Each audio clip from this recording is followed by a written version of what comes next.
Kubisme ialah gerakan seni moden pada awal abad ke-20 yang dipelopori oleh Picasso dan Braque.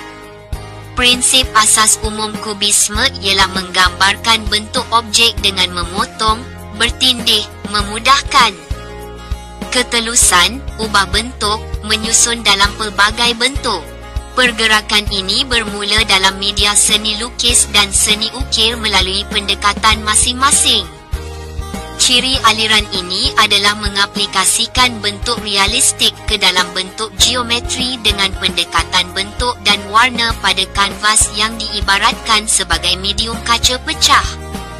Istilah cubis itu sendiri dicipta oleh pemerhatian beberapa pelukis, iaitu Louis Viax, pengkritik Perancis, selepas melihat karya Braque di Salon des Independents. Dengan alasan bahawa karya Braque mengurangkan segala-galanya kepada kiub kecil, meletakkan segala-galanya dalam bentuk kecil. Kiub. Gil Blas memanggil lukisan Braque Bizarris Cubicus, kiub ajaib.